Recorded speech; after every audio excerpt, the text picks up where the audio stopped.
right now. Like, what's it going to be like when I have like when I need to like care for this other person and I need to like be providing for her and like I want her to not get sick and Hmm. it was way more about the future. I was like, okay, I can get through a few months of the border being closed, but like,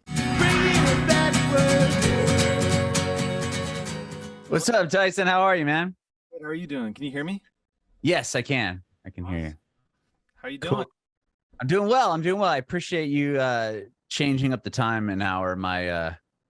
I forgot my son had a half day today at school. So Oh, like nice. right in the middle of the interview, the bus would be dropping him off. So I didn't want to, he's only 6, so I didn't want to like leave him to figure it out.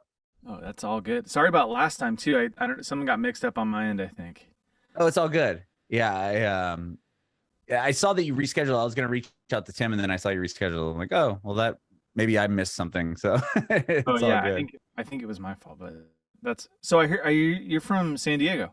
Yeah, I did. I read that you're in San Diego, or we're in San Yeah. Diego. That's so Where cool. from whereabouts are you from? I'm from Rancho Penasquitos area, and then I went to high school there, and then I went to college at San Marcos, and then I moved to North Park area like in 2004, and Okay. then I lived there for a long time, and then I ended up moving to San Francisco for a handful of years, and then back to Rancho Bernardo actually. Oh wow. And now Yeah. where are you? Nashville. I moved to Nashville. Okay. I moved February 2021.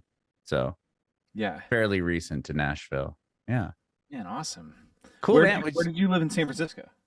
I lived in the East Bay Okay. for a majority of the time. Yeah. Oh, I lived in Walnut Creek. I don't know if you know the Hmm? San Francisco area. Yeah. So I lived there Yeah. for a while. Spent a little time in Oakland and then the city towards the end of my stint. And then I moved back home, San Diego. Yeah. Yeah, man. Awesome. Yeah. Well, So, great to meet you. yeah, nice to meet you as well. So are you in San Diego still? Yeah, I'm in Encinitas actually, is where my little spot is here. So Oh, cool. I love yeah. it. Yeah. Do you know where the boathouses are? Did you ever see Uh, those? Boathouses. I'm trying to Or remember. like where the Encinitas sign is, like by the Yeah, yeah, theater I know where there. that is. Yeah, yeah, yeah. I'm like right around the corner from there. Oh, cool. Yeah. Rad. That's awesome. Yeah, it's a great little spot. Yeah. How long have you been in Encinitas? Well, I've actually I was in Solana Beach. We still live there, but I've been here for like 13 years or something, 14 years. Okay. Yeah.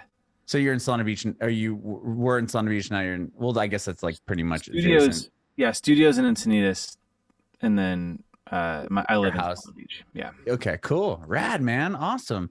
Yeah. Well, this podcast is about you and your journey in music, and we'll talk about the record you have coming out on the 23rd of next month, which is my birthday. I thought that was Oh, cool too. awesome, man. Happy birthday. Well, thank you. I actually Yeah, planned that. This is your birthday album. I thought so. I was Yeah. wondering, and I'm like, he's from San Diego. He's gonna release a record on my birthday. Like, this is too many sim things happening right now. Exactly. So yeah. So tell me about where were you born and raised? I was born in a town called Wenatchee, Washington, which is it's where all the apples come from. Okay. So like Columbia River Basin, just east of the Cascade Mountains there. And I lived there for a little while, and then my folks moved us around a whole bunch. So lived kind of mostly like inland Northwest, so east of the mountains. Okay, but And all in Washington. yep. Okay. We lived in when I was a kid. We lived in like Haiti and the Dominican Republic for little over a year when I was really young. But Whoa, that's cool. yeah, What was it for your parents' jobs or something? Like what was the reason yeah. you're moving around so much? My dad worked. He was there's this company called Canadian Tire, Okay. like the Walmart of Canada. And the guy that owns Canadian Tire like built some hospitals in Haiti, and so which is a really cool thing that he did. There's like really good healthcare in some places in Haiti because of this one guy. Okay. Um, and my dad worked at the hospital. My mom was a nurse there, so my dad was like the administrator of it, and my mom was like a nurse there. Wow, that's cool. That's really cool. So that's what they did in Washington too. Yeah, my dad actually worked in the school system, so he was like he was like a principal, and then eventually he was a superintendent. But my mom was a nurse. Yeah. Rad. And how did you get into music? Do they play instruments at all? Yeah, so my dad, my both my parents are very interesting people. My dad was he was like a when he was a kid, there's a youth circus in Wenatchee, Washington, like a circus for kids. Uh-huh. And so he played the trumpet in the like circus band, and then eventually he became like a trapeze artist in the circus, and that was like how he paid for college and stuff. Whoa. Yeah, but so he played like the trumpet, and then he had like a banjo and a guitar and stuff like that. But I was just like I have like really bad ADD. It's not as bad as it was when I was a kid, but I had like really bad learning disability when I was a kid, and my mom figured out that if she like gave me something musical, it would like it's sort of like giving a kid an iPad now, I guess. Right. No, totally. I still have really bad ADD. Yeah. Yeah, exactly. So it's like I think for different people that with ADD, like there's certain things that will like kind of make it not so bad for a little while. So that was one for me is if you like gave me a guitar or like a like a piano or like an old like organ or something, I would just sit there and like do that for hours. So my mom started like giving me musical instruments to kind of like Stimulate you? yeah, I think like to get me to like stop making it crazy, probably. So That's yeah. cool. That's really, I mean, it's cool that you had that, like, that was the outlet for you. You know what I Mhm. mean? Like, okay, here's some music. Learn how to play this instrument. So you were learning, like, how old are you when you started to learn how to play? I got my first guitar when I was like I think I was 8 years old, like 7 or 8. Okay. I was like really young, and then like little half like like half size guitar, and then we had a piano in the house and stuff, which I still can't play very well, but I love it. Did Yeah. you take lessons on piano at all? Like when you were real young or no? Never piano lessons, which I think is good because I think it would have like probably killed it for me, I'm guessing. Sure. Yeah. But I did take guitar lessons and I liked that a lot because I feel like piano teachers, they want you to like learn how to play it properly. Sure. They want And posture and scales and exactly. all that fun stuff. Yeah, totally.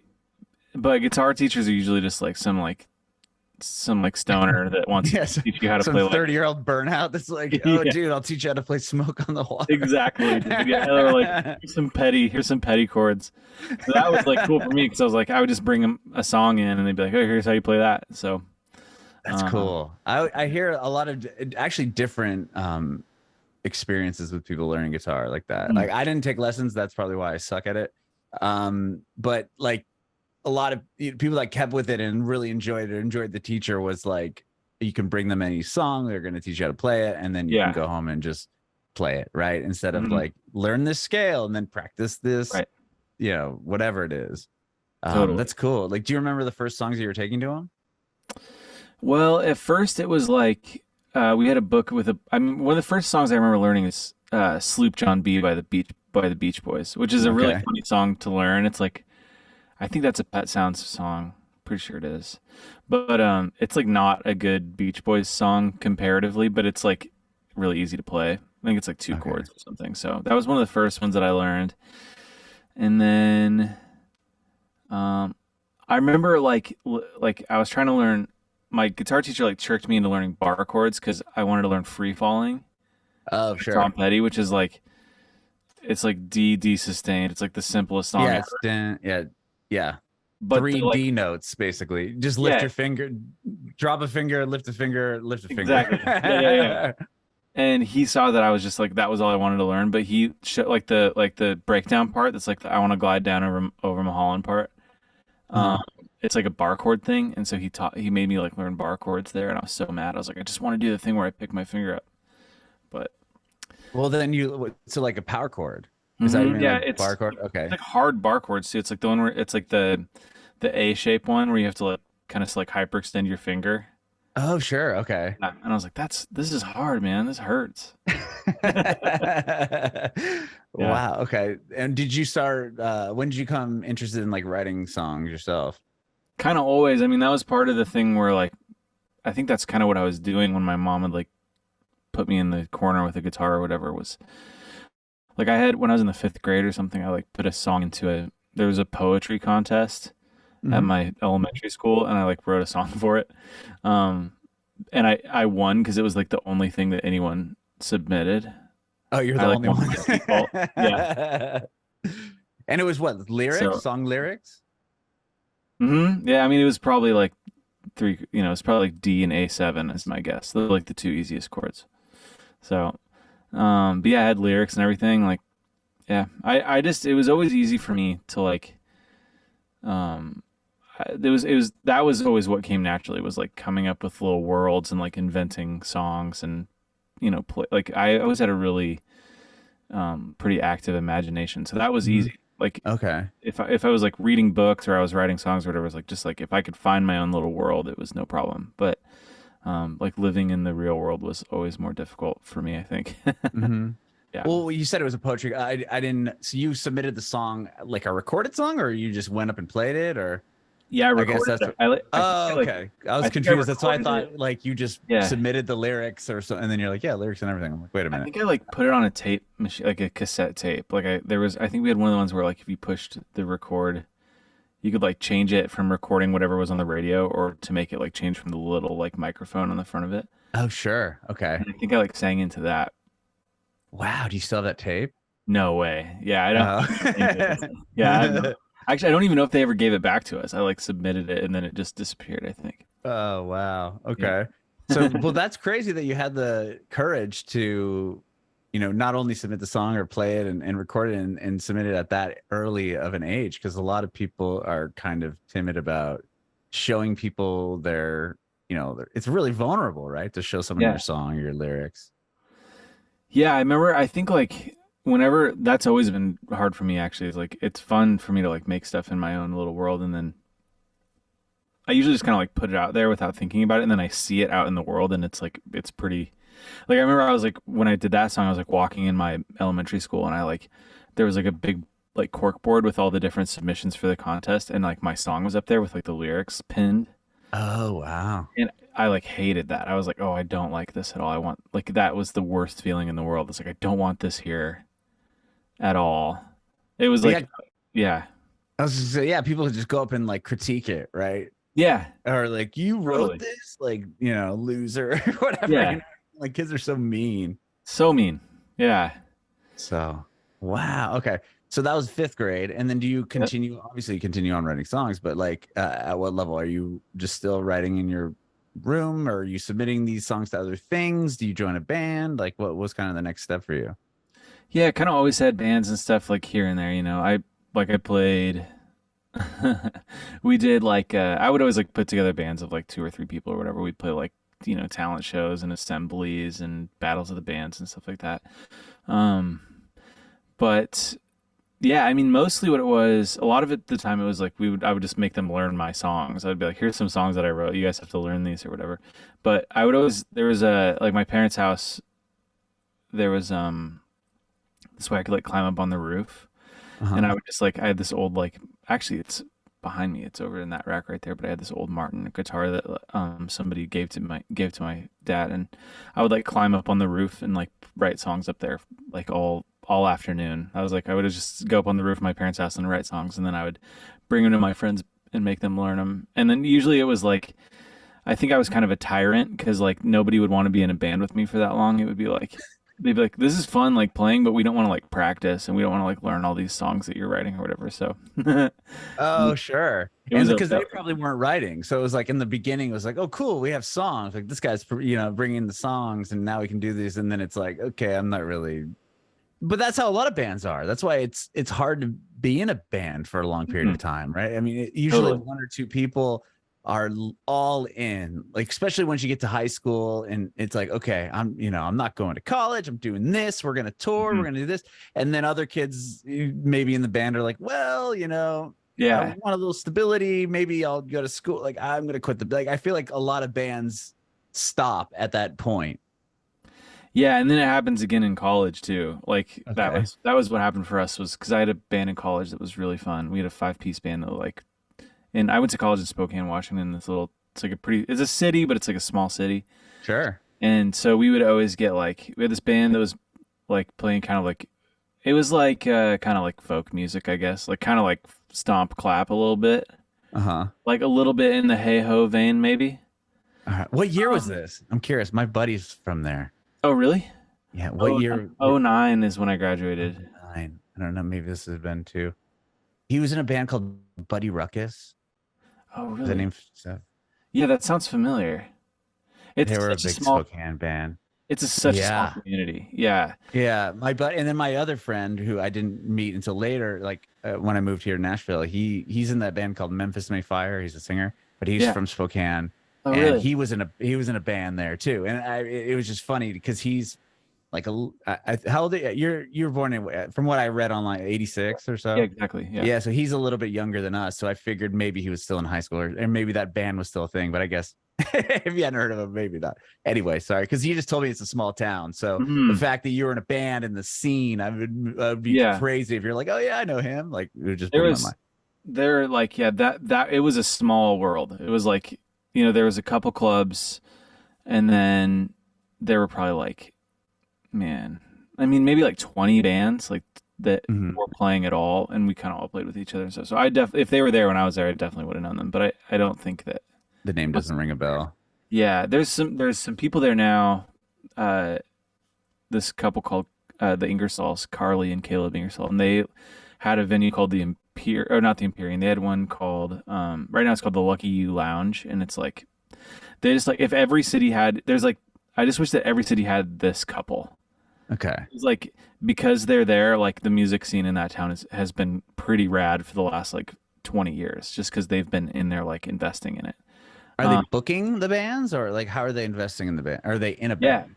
they are in a band. They like write for the Alt Weekly, and they like one Caleb. Oh. They own a venue. They've owned multiple venues over the years. All like one of them was all ages. This new one's 21 and up. And then Caleb books the Knitting Factory, which is like kind of I think it's like Yeah, the yeah, yeah. I know local that. tap room. Yeah, that's the one I was thinking of. Like that's like, yeah, okay.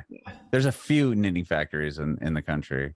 Yeah, I just played Um, one last week. Actually, I played the one in Boise last week. oh, cool, Yeah, rad, it's a funny, nice. funny place. Yeah, it's cool. So from high school, you moved to Spokane. How far was that from where you grew up? It's like an hour and a half. It's really Okay, close. close. Yeah. So then that's when you formed this folk band, and then what happens from there? Do you finish college and the band fizzles out, or do you like tell me about that? Yeah, I learned that was a really formative time because um Spokane is like an interesting place because like I said there's a community of artists there of like musicians, and it was this weird like also Seattle like the indie rock thing was happening where there's like every band on the OC is like a Northwest like indie rock band, the Sure. TV show. Yeah. So there's all these bands that I love. Phantom Planet, were they from there? I can't They're an remember. LA band, but it was like Death Cab for Oh Cutie, yeah, Death. Yeah, okay. like the Death. Decemberists and Tegan and Sarah. They're Sure, they're sure. Canadian, but like kind of that whole the Yeah, Shins. that world. Yes, I know Yeah. exactly what you're talking about. Okay. Um, and so those bands would all tour all the time. So they would like come through Spokane and they would need a local opener. And so our band got booked like all the time to open for these bands that I loved. Wow, that's cool. And yeah, it felt like something, it was cool because it was like, in fact, like I was talking about this the other day, but it's like, feels to me like one of the last like real like music scenes that existed, like kind of a geographical centered like music scene that I know of, where like now it's like everything is everywhere, right? It's like all Right. it's not like these like it's not like a hip hop thing in the 80s in New York, or like like the Sunset Strip and the Yeah. like where there's like kind of geographical music things happening. And that was like in Seattle when I was in college. That was like there was this really cool thing that was happening, and we got to like be very like sort of relatively a part of it, where we could kind of like watch it happen. Mm-hmm. um That's cool. Yeah, and then that what you were just saying happened, where basically like everybody in the band were like, let's do this, let's like move to LA or Nashville or something, and like make a ticket, like actually go for it. And like yeah, I think like two or three of us were really into that idea, and then two of us were not. So it kind of fizzled out. Our drummer went Mhm. to flight school, and I just moved. I was gonna work for a booking agency actually. Like I would really like promoting and booking shows, so I was like doing that a lot. Mhm. Um, and then the like financial crisis happened, and the job like basically like nobody was hiring anymore, It was and like '08 era. yeah. So I Okay. graduated '09, so it was like nothing existed. Sure. And so me and all my friends were like, there was like 12 of us or something that like we're like, well, we're gonna like have to work at Starbucks or like work construction or something, so we might as well go someplace that we like. Mm-hmm. So that's why we all moved to San Diego. We moved down here just to like live by the beach and surf all the time. Oh, so your other bandmates came with you? Two of them Some of did. them. Yep, and Uh-huh. then a bunch of other just like people that we went to school with came. How did you? Why San Diego? Just had you been to San Diego before?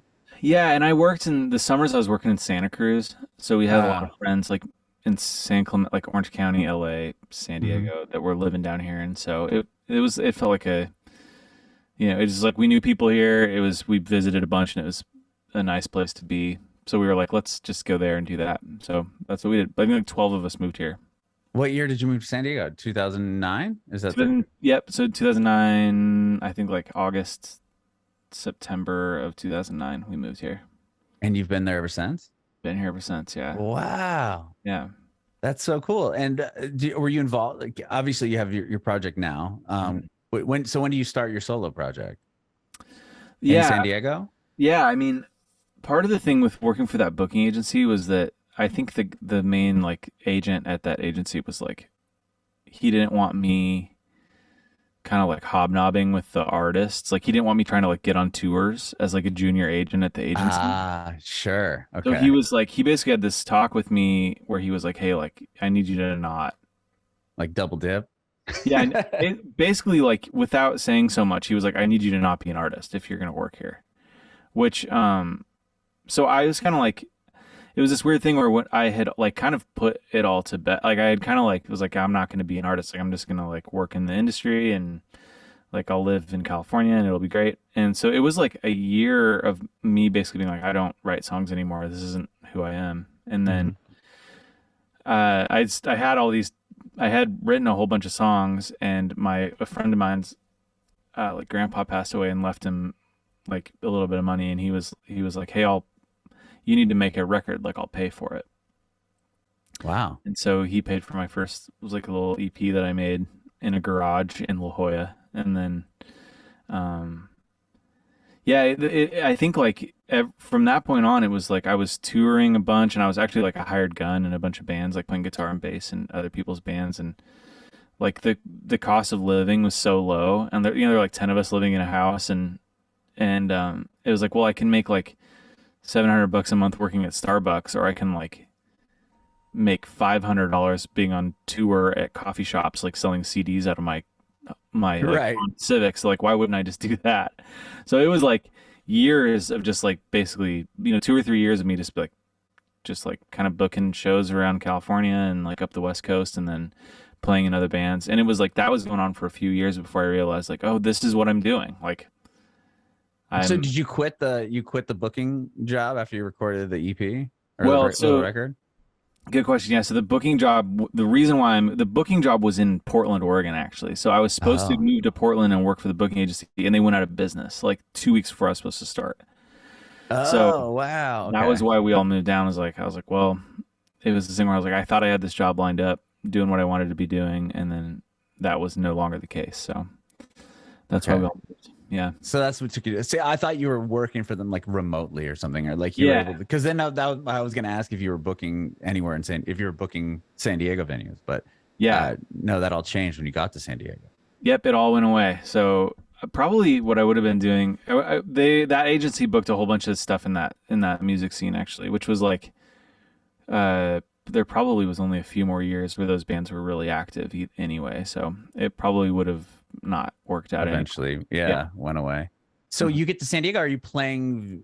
Are you getting involved in the music scene in San Diego? So growing up, and because I'm a couple of years older than you, but Yeah. San Diego, you talked about, there's stuff happening right in the Seattle area and where you guys were Mhm. with like bands like Death Cab. So where we were in San Yeah. Diego, it was bands that were in that like emo hardcore scene. So it was like Totally. uh Pierce the Veil was a thing, Mhm. like, but they were not that yet. I mean, like, so Right. these are the bands that I grew up hanging with, and like it was them, and then Yeah. this band Undermined, which the guitar player or the singer guitar player is now in the band Sleeping with Sirens. Yeah. So like they all kind of like blossomed at the same time period. So like I'm going to like, I don't know, was the Epicenter still there when you moved to Mhm. San Diego? So like that was Yep. a venue, or like the Che, or Yep. there's Shea the one Cafe at called the UCSD. Scene Yep. that was in Claremont. And like, so like these are these bands kind of happening. But then like I feel like that just the scene kind of went away. I mean, I know there's still a scene there, but were you involved in that scene at all? Like in the San Diego music scene? Yeah, I mean, really what it was when I moved here was like you would just kind of go to the Casbah, which is like, Yeah, I love the Casbah. yeah, My friend books the Casbah. Tim. Or yeah, yeah. Yeah, nice. Yeah. That's Which one awesome. though? There's two Tims. Tim Tim Mays Mays or and Tim yeah, Tim Piles. Yeah. Piles. Tim Piles is he that's funny is Tim Piles was the officiant at my wedding. No way. Yeah. I love him, man. Yeah, he's Tim's the such a cool best. dude. Yeah, I used to work for 91X. I don't know No the way. radio. Yeah, yeah. Yeah, I worked there Amazing. forever until I moved That's to awesome. Nashville. Yeah, I used to Yes, go down there sometimes with Tim and do the like I just like he'd be working like, like loudspeaker or something. yep, but it'd be like the night shift. It'd be like, 11 to 2 or something, and then Yeah, like, he was on at see I did 7 to midnight. oh wow.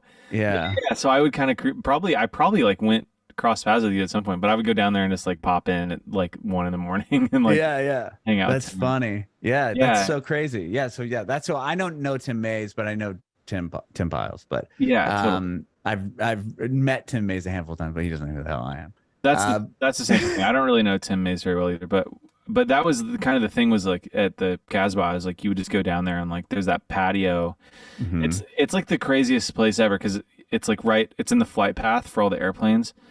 So there's like the bottom floor is like this rock club that plays rock shows until like 1 in the morning, and then above it is airplanes flying like 20 feet over, and then there's an apartment between the two. I know. I was wondering who the hell lives there. Yeah, Like, I it's see like the that. world's least livable place. Yeah. Sure, I know. I'm like, I figured like Tim Mays had to live in there or something. Like, who would live Yeah. in that unless it's somebody that works at the Casbah or like is a touring artist that is just never there?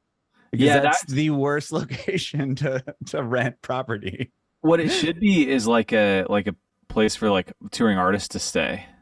Right. That's what it should be. Yeah, that'd be cool. But yeah, and then also that patio, it's like they're all the windows for that is like right next to the patio, which is where everybody's just chain smoking. So it's like, Yeah. and it's hot there too. So like your windows are open and there's just like cigarette smoke pouring in, and then there's airplanes and pumpkins. Like it's hilarious, man. But yeah, we used to go there and just like kind of.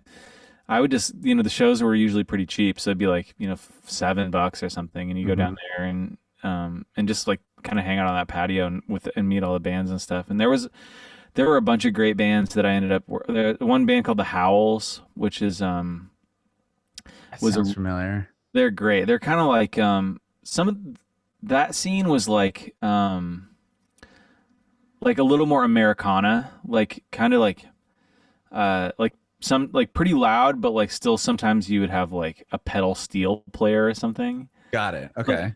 interesting is it's an interesting thing that was going on. But there was another band called Janu and the Whale Shark. They're from Dana Point. Okay. It was really great. That And sounds familiar. That name sounds familiar too. it was an interesting thing though for me because like where I grew up in the Northwest, like there was no industry really, like no, like you kind of just played shows and that was what you were doing. It wasn't like Mm-hmm. you weren't trying to be a successful band really. Like sometimes that would happen on accident, but it wasn't really a possible thing.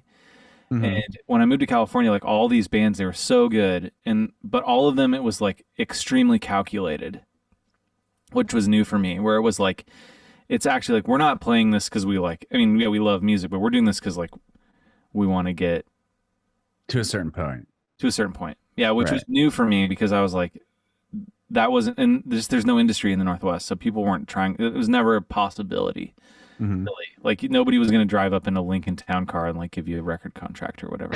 And Yeah, I see a star. yeah.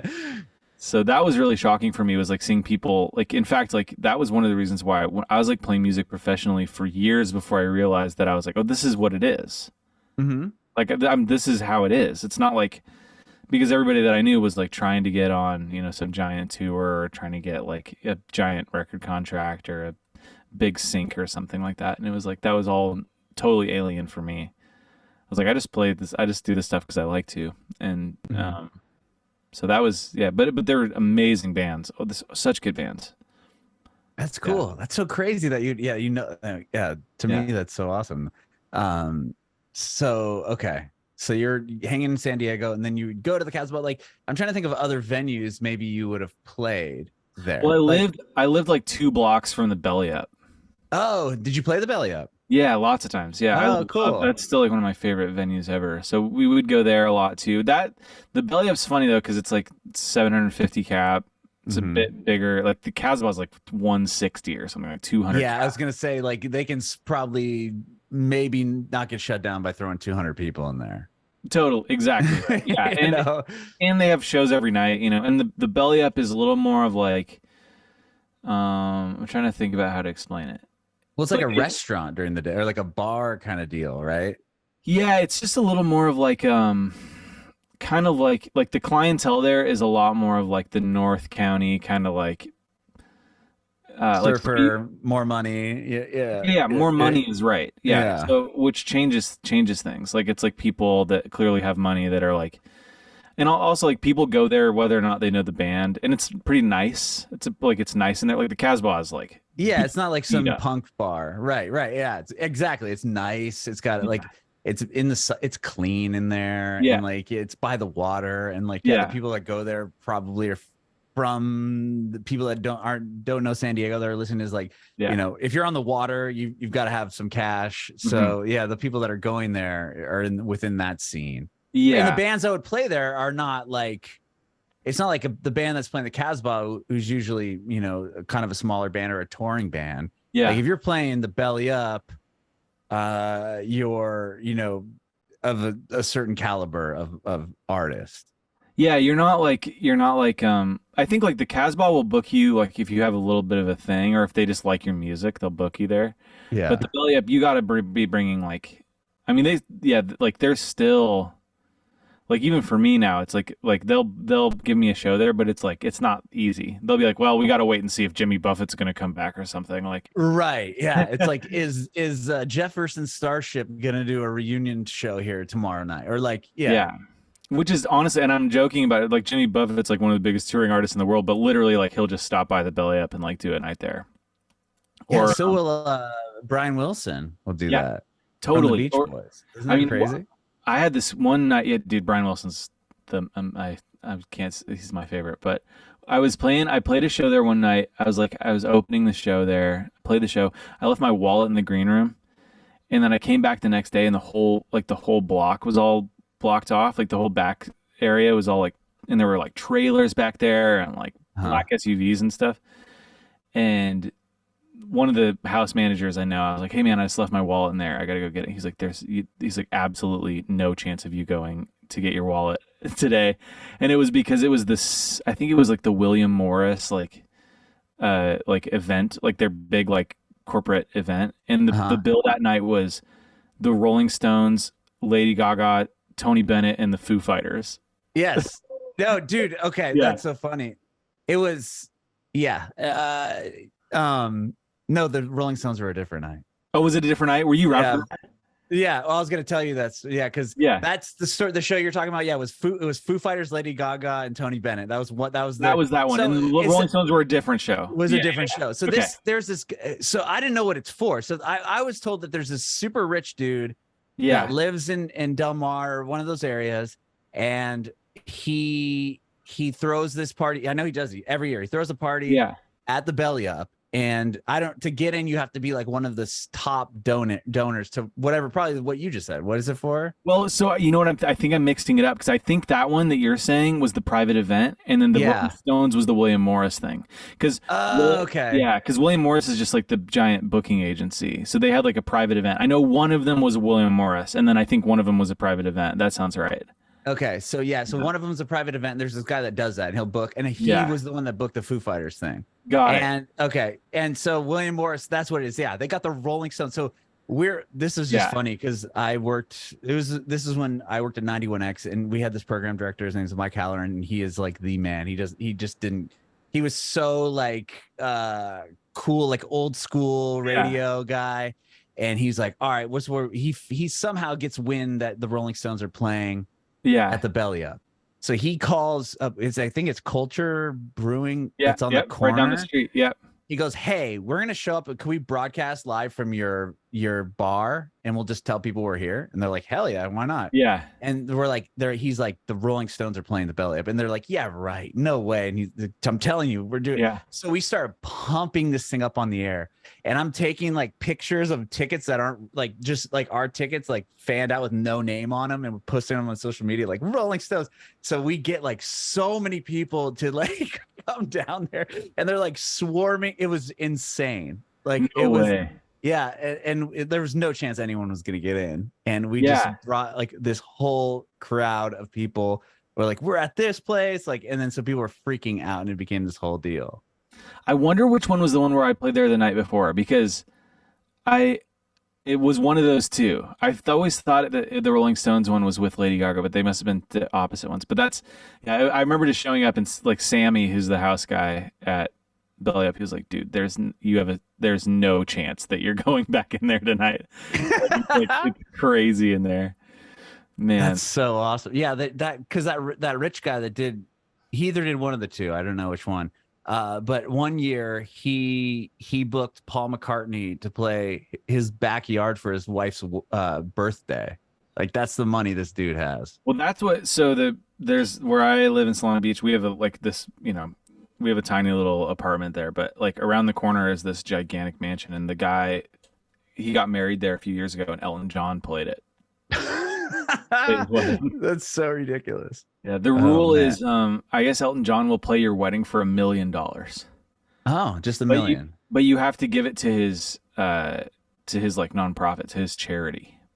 Oh, which is kind of cool. That doesn't sound that bad though. I mean, $1 million is $1 million, but if you're making some of the people that live around that area, like Rancho Santa Fe, are like they make $1 million, like they just made it. Before I finish my sentence. Yeah, it's it is a really odd thing living here and being like, oh, this is just like money is just not.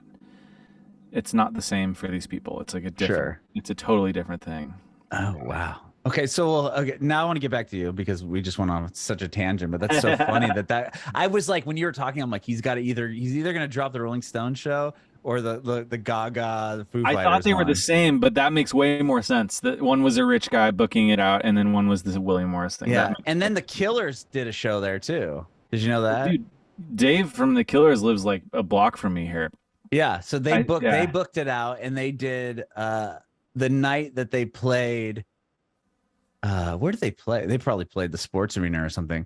Yeah, and then they announced like an after party show at the Belly Up, and they came and played the Belly Up. I saw that Killer show, the one at Sports Arena, like 2 years ago or something, and it was like the most mind-bending thing I've ever seen. I like the Killers. I think they're a great band, but I'm not like a super fan of them or anything. I think they're like kind of the last great American rock band or something. Mm-hmm. But like they had like confetti on the second song or something. Oh, I was wow. like, the production was, I couldn't even wrap my head around it. It was next like level. It was insane. They had this whole city built on stage, like in the Sports Arena, and like it was crazy. Wow, that's wild. Yeah, because then they came in. Yeah, they played the Belly Up. I was like, this is so crazy. So did you ever get to go any of those? No, they didn't let us in those. The Killers one they did. I didn't get to work because I was working at night. I didn't get to go, and they only let like a few people from the station go, and then another band. I'm trying to remember who it was. Another band, not as big as the Killers. Maybe it was Colder Kids because the drummers from San Diego are playing San Diego. I think they played like the Soda Bar. Yeah. Like, and they just did they played like a set of all covers. Yeah. And the Soda Bar is like 50 people maybe. Yeah. You know, to sell that one out. So they did it. But like, so we did a little thing with the Killers for that. But a guy I worked with, a promotions guy, he showed up to the Foo Fighters one, like the Foo Fighters Gaga one. Yeah. And he wore like a suit, and he was younger. I mean, he was probably like 25, and he somehow told them he was working. He's like, oh yeah, like I need to get in, I'm working. And the guy just let him in. And so he saw the whole thing. Like he had photos of Dave Grohl standing on the bar in the belly up. You know, the one that's like right when you walk into the right, not where the Yeah. stage is. Yeah. Like Dave Grohl on the bar. Like he had like a photo of him. It was just crazy. That's amazing. Yeah, but I didn't get to go on any cool stuff like that. But so tell me, you put out that EP, you're touring around. Like when do you get signed to Tooth and Nail? Like how does that happen? Yeah, so I made that record, and then I made a couple little EPs, and then I had a bunch of songs, but I didn't have any money, so I just like did a Kickstarter to just raise money, and I kickstarted some money, and I made that album. This is my first LP. It's called Letters to Lost Loves, and I made that in like a barn in Victoria, BC. Like this little is like it's an amazing studio, but it's like totally covered in blackberry bushes. Whoa! So we spent a month there. I just like spent a month there in Victoria in July or something, and we just recorded this whole album. Me and a friend of mine, and then we sent it around to a bunch of labels, and we had like it's actually super funny because I remember like that night that before I played the show at the Belly Up, where the next night was the whatever it was, the Lady Gaga show or something. That day, somebody from Capitol Records like sent me an email, and they're like, "We love this record. We want to talk to you about it or whatever." And I thought I was like such a hot shot, dude. I was like, "Oh my gosh!" Like, well, Capitol. Yeah, that's rad. It did feel like a big deal, but then the next day, it's literally like like it was so funny. Like the one night that I thought I was maybe a big hot shot, like the next day was like the big show at the Belly Up or whatever. Oh, but but still. We had a bunch of like it was really great. We had like a bunch of interest from some different labels and Tooth and Nail was like obviously I knew that label. Like I grew up in the Northwest and it was a big deal. Especially in the scene that you're talking about, like a little bit more like the hardcore emo scene. Yeah. That was it. He was signing all those Christian like hardcore bands. Totally. Brand Evils, yeah. Yeah, Brandon Evil. Like there's that band from San Diego called As I Lay Dying. Yeah. Yeah. I don't know if they were Tooth and Nail, but they were in that world for sure. Actually, I think they were. But anyway, I don't know if they were. They were on Metal Blade, but they might have been early on. Maybe signed to them. Tooth and Nail. They signed like MXPX and Under Oath was a big one. I think that now they still have, right? They still have Devil Wears Prada. Yeah, and I think like they just put out some Starflyer records. Years ago, which was actually before that even. And I love those albums. They're so good. They have like Me Without You, and they did some of they did the early Pedro the Lion records and Damien Jurado and stuff like that too. So there was a whole bunch of stuff that I knew from them, but I just didn't think it was a good fit for me because I was like, especially like the music I make now is a lot louder than when I started. Is like a lot more like Americana singer-songwriter stuff. Yeah. And so I was like, my manager at the time sent it to them, and I was like, oh yeah, well probably not them, but like we'll send it around and see what people say. And the people at Tooth and Nail were just like so awesome. They were so excited about it. They were like really just it became pretty apparent right away that like that was going to be the label that was going to like really put their heart into it. And so yeah, despite like all of them, I was like, I can't believe we're doing this because like it just doesn't seem like that. Like doesn't seem like I would ever have been on this label, but signed with them, and they're just awesome people. I played Brandon's wedding. Like did you really? Sang his wife down the aisle, and that's rad. Like the people that work there are like, I've been working with them for years now, so they're like like family. They're like great people there. A good friend of mine works for Tooth and Nail. He lives right down the street from me. His name is Brian Ortiz. Yeah, totally. I know. Yeah, he's my neighbor. Oh no way. Yeah, his youngest son and my son are like best friends. Okay, they go to the same school. Like, wow, that's awesome. Yeah, he was out here for a little while too. I think Brian was. He lived in L.A. In L.A. That's what it was. Yeah, but he's from Spokane. He's in the band I was asking you about. There you go. His band's called Buddy Ruckus, or was called Buddy Ruckus. Yep. I didn't know if you put that. If you knew who. Yeah. Yeah, that makes sense. I always forget that that was true because I've met Brian like 3 or 4 times. He actually doesn't work on any of my stuff, but he's more on the EBC side. Yeah, or BC. BEC side? BET. Yeah. Yeah. BEC side. Totally. Yeah. That's crazy. Okay, so you signed with them. Mhm. You did that one record, and is it what out? Was it the next thing you put out where you like walked from like San Diego to San Francisco or something? Is that what I saw? I actually did that before that. That was kind of part of the thing. So Okay. I yeah, I had a bunch of stuff happen in my life, and I like just decided to. Basically, there's this thing in California called the El Camino Real, which is the King's Road, and it was like you'll see it like like there's streets everywhere called the El Camino Real, and it's Yeah, basically like it's an exit over there in Carlsbad, right? yeah, well, it's like in Encinitas, it's like the road that runs parallel to the PCH, so it's like over the hill or whatever, but Yeah, it runs yeah. north south, and it's like the road that like Junipero Serra, and that's how I say his name, although I don't think that's how you pronounce it. But like I'll go with it's it. like the Spanish, like the Franciscans built this road, and that's all the missions are like a day's walk from each other, and it Mhm. goes from basically goes from like Tijuana to San Francisco. Um, and I was like, I wonder if I could just do that. So I walked that. So I walked from San Diego to San Francisco. So you can still walk that whole trail? No, Oh, it's I like was gonna say, freeways and where stuff. does yeah, it's Yeah, freeways. You've got like Camp Pendleton that takes up like, yeah. 15 miles of it or more. Like, I like was googling it, like if it's, and also too, like I've done like I actually just wrote a book about that walk that's like getting published next year. no way. That's Yeah, awesome. but like they don't even really know where the Camino is anymore. Like they put in, it's been total. Like there's some places where we know for sure that it was there, like between like Malibu and or like probably like Ventura and like Santa Barbara, like that whole Mhm. stretch. Definitely the case. Probably it was the PC, like the 101 that goes up through San Luis Obispo and stuff. But they put those like bells in. There's like these markers that mark like the original Kings Like Road, Mission. Oh, okay, cool. and those are like even now there's like bells in LA that are like clearly nowhere near where the actual Camino was. So it's kind of this mystery thing. Okay. But I just like did it as a. It was also interesting too because after I did it was when like they tore down all the like statues of like the Francisco, especially like Junipero Serra. They tore down all of his because some of the stuff that happened with those missions was really bad for the indigenous people.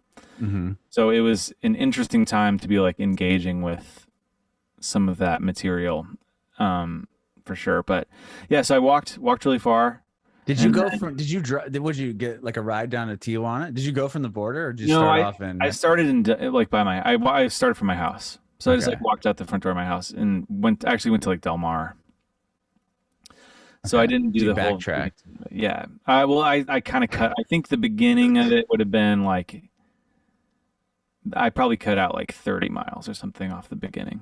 Okay. And yeah, so I How- a big cheater. I thought you like started at the border. I'm like, well, that's probably like going through San Isidro all the way up to where you would start. That would probably take a whole day or Well, close to it, it maybe. takes like a whole afternoon just to go through that border crossing. That like the If you actually started on the other side of the yeah, border. totally.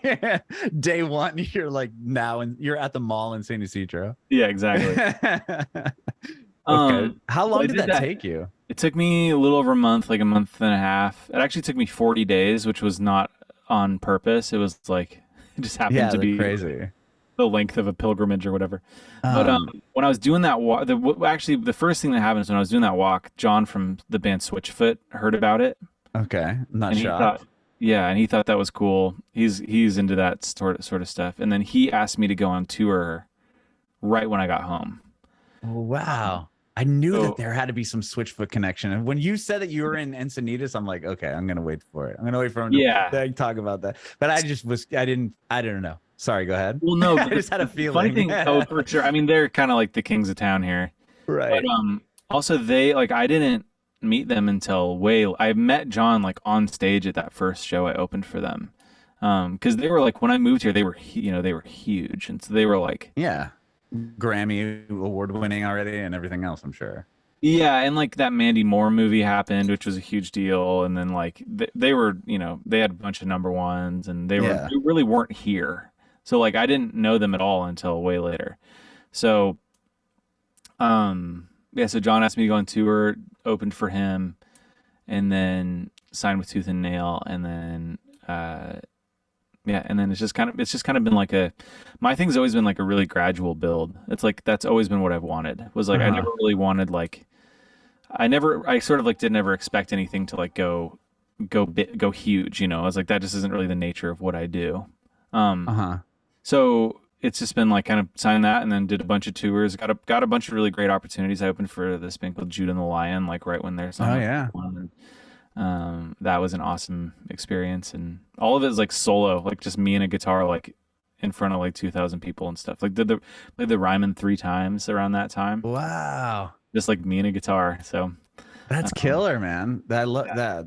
So, wow. Was that with Judah Online, or was it just Did numerous it other twice people? with Judah, yeah, twice with Judah, and then once with Switchfoot, and then yeah, That's crazy. Yeah, Switchfoot has I think their management's out here. I don't know. They do a lot. Like I always feel like John Foreman's like got stuff going on out here all the time, which is interesting to me yeah. because like I just think of him as total San Diego surfer guy. Well, their family lives there too. Oh, I didn't know that. Yeah, there's this guy named David Dark, who's a professor at Belmont, is Uh-huh. and then there's this artist named Sarah Mason who's amazing. Okay. She's a Nashville artist, but Sarah is John's wife's sister. So Oh, cool. Okay. they're out there a lot. Yeah, I'm gonna write that name down because I want to check her out. yeah. Sarah's really cool. Yeah. Sweet. Awesome. So, okay. Well, where were you when COVID happened? You were like have a whole tour booked, or were you on tour? I was actually out with a Nashville band, this band called Colony House. They're from Franklin. Oh, that's right by me. Yeah, so I was out with them. Tour was going great, and then COVID happened. I put the album that I put out before this one that's coming out now. We released it on Valentine's Day 2020. Yeah, yeah, okay. The EP is an EP. No, it was a LP. It's called Someday I'll Make It All Up to You. It's like Oh, this sure, sure, sure. Okay. orange. Yeah. And so we put that one out. Like, and the funny thing about it was I made it with this guy named Tyler Chester in LA, who's like amazing producer, and we were talking over releasing it, and he was like, "Let's wait till 2020 because like it's good to like release it earlier in the year than later in the year." And so we like pushed it back like 8 months to wait until 2020 to release it. And then Oh, wow. yeah, which we could have probably got like a bunch more time out of the release cycle if we would have just released it because we got sent home from tour like 3 weeks in. Oh my, where were you guys? You know what it was actually this really wild experience because we were in the one I'll remember like forever was that we were in Minneapolis and um I like was having trouble sleeping, so I like woke up in the middle of the night and like didn't go back to sleep. So the whole day was like this weird haze. And I Mhm. was in a diner in Minneapolis and I got a email that said like Live Nation cancels all of its shows. And I was like, wait, aren't a bunch of our shows Live Nation shows? So I so I texted the singer in the other band, Caleb from Calling House. I was like, hey man, don't we have a bunch of Live Nation shows? And he was like, yeah, they're all Live Nation shows. And so I was like, I think our tour just got canceled. Like I found out from an email from Live Nation. Oh, wow. And then like yeah, like 3 hours later, our managers called us and we're like, yeah, everything's canceled. And the thing that was wild was we were in Minneapolis like I think like 2 weeks. It would have been 2 weeks before George Floyd. Oh, wow. So like it was like it's just this really surreal time because Sure. it was right when that was going down in Minneapolis, and then we couldn't drive straight back to Nashville where the bus was, where all of our stuff was, because the bus driver like couldn't do more than like 2 days at a time or whatever, or like a Mhm. certain number of miles. So we like went to Chicago and we had a day off in Chicago, and the city was just empty. It was like ghost town, and all of us were just like walking around downtown Chicago with like nobody out. It just felt like The Walking Dead. And then we got the van and we drove from Nashville back to San Diego in one shot. And it Oh, was like, man. That's it, brutal. It took me it 5 days to get out here. yeah, it was insane. And it was, it's like a 28-hour drive or something. And the Yeah. whole way, it's like, I'll never forget it. It was like, 'cause it was right when everything got shut down, when everybody was like really taking it seriously. Uh-huh. And the whole world was just like, it was just like there was nobody there. Like Mhm. it was just empty. It felt like, yeah, it felt like a zombie movie. So, and I remember all of us were just like, yeah, we're just gonna take like a couple weeks off, and then we'll like Yeah. come back. Like we'll be back out in June or Yeah, whatever. Like flatten that curve and get out, back out. 2 weeks to flatten the curve. Yeah, man. So Oh, damn. Okay. So when do you start working on this new album? Soon after being home, or are you like twiddling your thumbs and like, okay, this curve ain't flattening out. I yeah, should work on some music, or were I you getting had inspired at all? yeah. Well, okay. So meanwhile, my fiance or my girlfriend at the time is Canadian, so she's in Canada, and Oh man, she probably got stuck up there, I would imagine. so she got stuck up there exactly. So we came home, and I was planning on like I had a ring. I was gonna propose to her, and the whole plan was like I'm gonna go on tour for a year. I'm gonna propose. We'll get married that next time, like that following spring, and Uh-huh. then and so basically that 2 year plan that I had just like Was gone. right out the window. Because like not only that, but she was stuck in Canada. The border was closed. Yeah, they were hardcore about getting over. Yeah, so it was like I think it was almost a year where we didn't see each other because she was stuck on the other side of the border. Um, and it was actually in some ways like really a really healthy time for me because it forced me to kind of like consider what the rest of my life was going to look like. It's like, well, it's instead of just like this thing, that thing, this thing, that thing, album, engagement, get Right. married, then new album, and then boom, boom, boom. Just like it was like this time of just like radio silence. Just like quiet. Mhm. What is this all like? What am I doing? And so that's when I wrote that record, and that's why like the whole album is like basically me coming to terms with like adulthood is what the whole album is about. It's like Yeah. writing about it's a lot of like kind of the disappointment of adulthood, like the coming to terms with like the way that things don't work out the way that you had hoped that they would, and also like what does that mean for you? Like what kind of an adult are you going to be? Because it's like you can kind of see the ways that it turns out for people when they get disappointed with what happens next, you know? Hmm. So, that the album happened like really fast. Like it actually like I wrote the whole album in like probably like around a month. It was Whoa. just like song, song, song, song, song, song, song, and I had like the 11 that made the album plus another like 15 or 20 that came around that same time too. Um, and yeah, it was just really fast and one of the more natural like other albums that I've made have been like they take years and years, and this one like it just kind of came really really fast. So Was it, I mean, to have your girlfriend, now wife, on the other side of the border, like that's, I mean, how much of the record was any of that being written about? Like, now it sounds like you wrote it about like adulthood, but I mhm, mean, to have that whole other element involved, like not only yeah, is this pandemic happening, mhm, but my girlfriend's on the other side of the border. I can't even see her for a year or yeah. whatever it is. Like that must have been a lot too to even handle. What's funny about it is that like it totally was, and it was.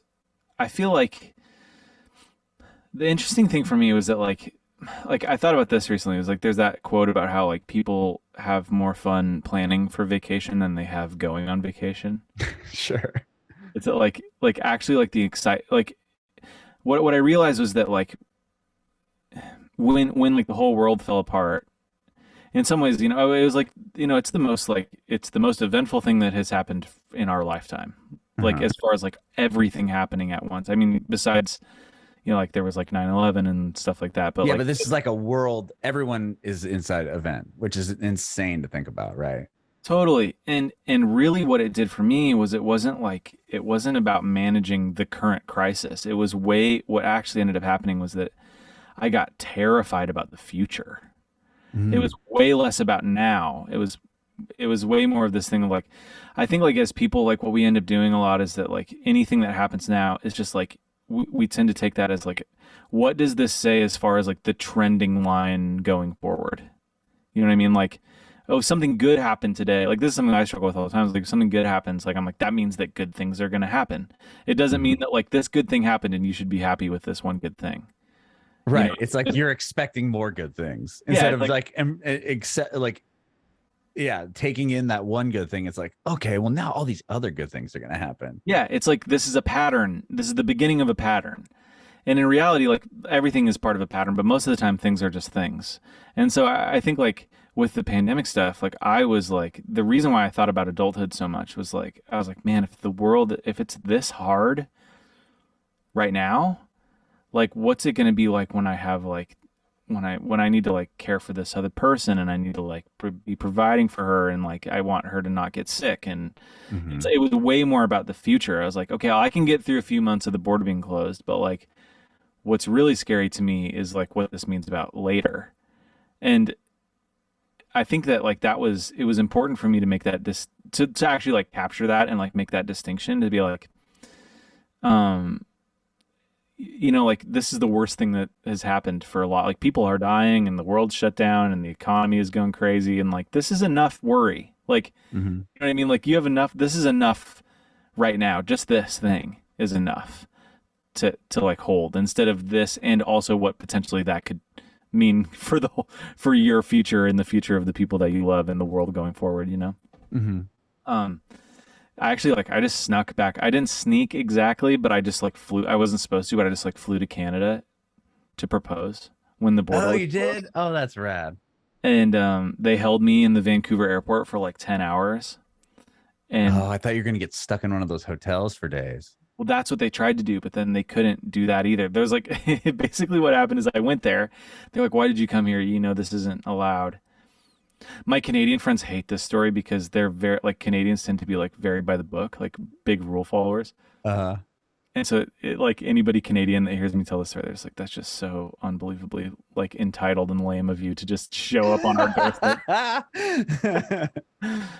But basically, they like didn't know what to do with me because like there were no flights going home. I couldn't leave the airport because of immigration, and I couldn't stay in the airport because of COVID. So they were like, we just don't like. Basically, they had all these overlapping protocols hmm that were all like in conflict with each other, and they Yeah, didn't you know like what to do with force their me. hand. You're like, what are you gonna do? Yeah, it was me and like 8 border agents in this Oh room in the Vancouver man. airport, and they were like, we don't know what to do with you. And a couple of them were really mad at me, and then a couple of them were like really into it because I like showed them the ring. I was like, I'm going to propose. Oh, that's And cool. and so like 2 of them were like super on my team, and then the rest of them were mad at me for like not taking their protocol seriously. And they dug up this thing, like basically what they figured out a way to classify me as an essential worker. Oh. Yeah. They're like, okay, What were you doing that was essential? Proposing? so what they did was they're like, hey, so this one guy, he was amazing, dude. He was also, and he tried, anytime I tried to be like, thanks, buddy, he would be like, no. He'd be like, no, like this is official business. Like he was like, but I could tell he was trying to help me. But Right. he said, he was like, so your girlfriend, like, you haven't seen her in like however long, 8 months. I was like, yeah. And he was like, so if you were to have to get turned around, like that would probably be pretty bad for her, like emotional health and her Oh. mental health. And I was like, oh yeah, she'd be really not in a good spot if you guys send me home. And so they were like, okay, cool. And so they were like, okay, so this person is like an essential worker to the mental and emotional health of one of our Of citizens, oh wow. which is my girlfriend. So that's how they let me in, which is That's whoa, that's yeah, insane. So then, or yeah, you could have just played dumb. They're like, you're like, what? Like you have yeah. no idea there's this pandemic happening. You're like, What what are are you you talking talking about? about? Why You can't I go guys seem outside? fine. Yeah. Yeah, right. Wow. So then you get to what? You just show up at her door. Did she had no idea you're coming? She knew that I was trying to come. I mean, we didn't planning it because they would kind of like it was closed and they'd say they were going to open it at a certain time hmm and then they would push it again. And so this was one of those where like we might have a window. So I'd booked it like months before and then they moved the window. So they like, I already had the trip booked and everything. And then they like closed that. They were like, nope, you still can't come. But I had the Which is flight. crazy that you were able to book the flight. Like they're cool with you spending money, getting on the plane and getting there, and then they're like, Well, now we don't know what to do with you. it's Like it's what? crazy because like there was a bunch of other things like there was a bunch of the rules like if we had been living together for a year they would have let me in Oh. and if we were Oh, because you're married like considered like Like domestic partners or something at that Yeah. point? So Okay. if we'd been living together for a year, they would have let me in. And if we were married, they would have let me in. And if I had like a family member, like a blood family member who was sick, they would like let me in. There was like a bunch of weird rules. So that's how they tried to get me in first, was they like tried to get me to tell them that we'd been living together for a year. And I was like, she's been here. Yeah. We don't live together. And so they were kind of mad at me because I think they wanted me to like, that was the easy out. Just lie and say Yeah. that. Okay. And then I was like, no, we don't live together. And so then that was like the easy way out. And then they had to go through the whole loophole with like the mental health stuff. Which, How many hours did it take them to figure out this loophole? oh man, I was in there for ever. And it was wild because the airport was empty. Like this huge plane, like one of those like double decker 747s came in from like Belgium or something. And so they were really busy. And I'm just sitting there while they're processing all these other people. And I was a little bit like, how come all these people get to come in? Right. You're like, what paperwork do they have? Yeah. So I was That's sitting there, and then I think at the end of it, they were so over. They were just like, they're like, we got to get this guy out of here. We don't want him. And I had to quarantine and stuff too, like for 2 weeks. Like I like stayed in her sister's basement for 2 weeks, and they would like call me on the phone, make sure I was still quarantining and stuff. yeah, because I heard you can get like really in trouble if like they Yeah. caught you. Hmm. Like if you were out, like that was big, yeah, big deal. Yeah, really bad. Like, they called me. I think they emailed me twice and they called me twice over those 2 weeks to like make sure Like, that I'm so still. where are you? Still in that basement? Yeah, it was crazy. I was also kind of impressed. I was like, this is the level of like government organization is really impressive to me. I can't even get a like. I've been trying to go to the DMV for 3 weeks. Yeah, right. Wow. Well, I'm glad it all worked out. And then she obviously said yes. And then did you get married in Canada or the United States? And We eloped in Joshua Tree like pretty cool. soon after because her family. It was like her family couldn't come still Mhm. because they were Canadian and it was still the pandemic. So we got married and then we got COVID at our wedding, which was Oh seven my people. gosh. Yeah, there were 7 people at the wedding and like 5 of us got COVID. So, Wow. but yeah, and then yeah, it just does feel like such a surreal time. The Mhm. whole thing feels so, and I know it was surreal for everybody too. It's like such a such a wild time in the world. I went to Las Vegas and I just drove there in my van, in the tour van, just to like see it because it was closed down. Uh-huh. Like Vegas like hasn't been closed in 100 years, and it probably will never close again. And I like went there when it was like the 1 week it was closed. That's crazy. Yeah. And it's not very far, a few hours from San Yeah, Diego. it's no big deal. Yeah, I wanted to go there and just skateboard down the empty strip. That was my whole goal. Oh, that's cool. And I Get a went there. photo of it. Did you do it? I it a bunch of video of it. Yeah, it was Oh, amazing. I mean, rad. it was like they boarded up all the casinos like with plywood, Whoa. and then the like all the hotels they like turned different light like rooms on the lights on certain rooms to like spell out messages. So like all the casinos on the strip have like giant messages that'll be like Vegas strong or like we will like the show will go on or like giant hearts and stuff. It was just like it just felt like something from a movie. It was so wild. Wow. Yeah, that is crazy. I'll have to look up footage of that on like YouTube or something. That's Yeah, you nuts. should. It was really cool. Wow. Yeah. But now we're back at Damn. it, man. I got a new Yeah. record and we're going on tour You tour? again. Yeah. When do you go leave for tour? We have a couple one-offs in September, and then we're playing the Casbah actually. Yeah, I So saw we're that. You're doing a that's headliner. and you're playing Nashville at the end. Yeah, please come. Yes, Love to see it. yeah, that'd be Yeah, rad. I think you're playing a Sunday. I saw. So I'm like, what day of the week is this happening on? I yeah, just which looked is it up. perfect for a family man such as yourself, I'm sure. Exactly. No, that works out beautifully. And my in-laws just moved here too, so it's like Oh, I got nice, babysitting. I'm all hooked up. dude. I love Yeah. it. Yeah. You're playing the end on October 16th. Yeah, I'll make sure to get you guys some tickets. Oh, Um, okay. I we'll might talk. be in San Diego. Yeah, we'll talk about it. Yeah. My sister's getting married. I think it's that weekend Oh, really? in Okay. San Diego, so we might be in reverse spots, but We'll switch. Well, that's okay. we'll see. We'll figure it out. It's all Um, good. All right, Tyson. Well, dude, I got one more question for you yeah. before I let you go, and I appreciate you, taking time to do this, not only and then moving time earlier because Oh, it's awesome. yeah. Thank you so much for having No, me. this has been so cool. So Yeah. many like parallels in our lives. I wish, Totally. yeah. So my last question is if you have any advice for aspiring artists. Oh man, I feel like just actually this one just came to me recently is just to like don't be so hard on yourself about being like I think like don't worry about being efficient. I think that's something that I've learned recently. It's like I think like in this day and age with like how much stuff needs to get pumped out, it's there's not that much time for like just sort of like playing. Like I bought this keyboard at a thrift store and took it apart and it was like a giant waste of time. And I like it's like anybody was like just like that's a waste of time to like buy this old keyboard and take it apart. And it was like one of the coolest things I did last month because I like learned about this old keyboard and I like found new sounds and I like wrote some little songs on it and stuff. And I think like giving yourself margin to like do things that are inefficient. Um, they say that like the arts are like playing, like what playing is to children, like the arts are to adults. And I think that when you're really worried about like streamlining everything and making it fast and perfect, you just miss out on a lot of opportunity to like make things that are really cool and discover things. So that's for me lately. That's what I've been trying to tell myself. Bringing it backward.